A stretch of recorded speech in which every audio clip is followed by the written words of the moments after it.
Hello বন্ধুরা, এই দেখো উপরে কত লাউ ডাঁটা হয়েছে। তো এই লাউ ডাঁটাগুলো দেখি আমি আর থাকতে পারলাম না, জাস্ট এখন কাটতে চলে এসেছি, কেটে নিয়ে চলে যাবো একদম সোজা বাড়িতে। তো চলুন লাউটা কাটি।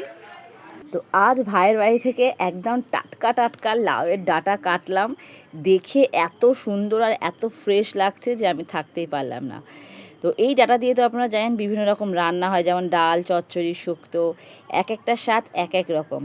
তো আমি আজ ভাবছি লাউ দিয়ে একটা হালকা ডাল বানাবো, এটা আজকে বাড়ি নিয়ে যাব। আর একটু শুক্তো করলেও একদম মন্দ হয় না।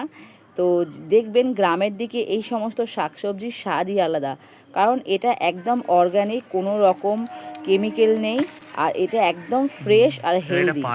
আপনারা যদি কখনো এরকম ফ্রেশ লাউয়ের ডাঁটা পান তো অবশ্যই তুলে নেবেন। এটা খেতে যেরকম ভালো, তেমন শরীরের পক্ষেও কিন্তু খুবই উপকারী। তো কাটার পরে আমি ডালটা বের করতে পারছিলাম না, যেহেতু উপরে নেট আছে। তো বহু কষ্টে দেখুন এখানে আকর্ষকগুলো এরকম আটকে আটকে গেছে নেটের মধ্যে, আকর্ষকগুলো কেটেও বের করার চেষ্টা করলাম। তারপরে একটা জায়গায় দেখলাম একটা বড় ফাঁকা আছে, তো ভাবলাম তাহলে সেখান থেকেই আমি বের করি।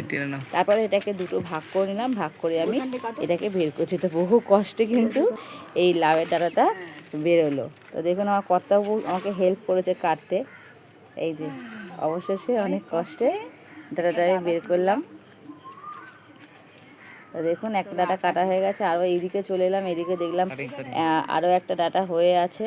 তো একটু দেখে দেখেই কাটছি, কারণ যে সমস্ত ডালের মধ্যে ফল চলে এসে সেগুলো আমরা কাটবো না। যেটায় ফল আসেনি, বেড়েই যাচ্ছে কিন্তু ফল আসেনি, সেই সমস্ত ডালগুলো আমি কেটে নেবো। মোটামুটি 3 হাত 3.5 হাত মতো লম্বা এরকম ডাল ধরে ধরে কেটে নিলাম। তো দেখুন আপনারা কারা ডাঁটা খেতে, লাউয়ের ডাঁটা খেতে ভালোবাসেন অবশ্যই আমাকে জানাবেন। আর ভিডিওটা কেমন লাগলো অবশ্যই জানাবেন। যদি ভিডিওটা ভালো লেগে থাকে একটা লাইক করে দেবেন, আর চ্যানেলটাকে সাবস্ক্রাইব করে পাশে থাকার অনুরোধ রইল। আজকের এই পর্যন্ত, টাটা।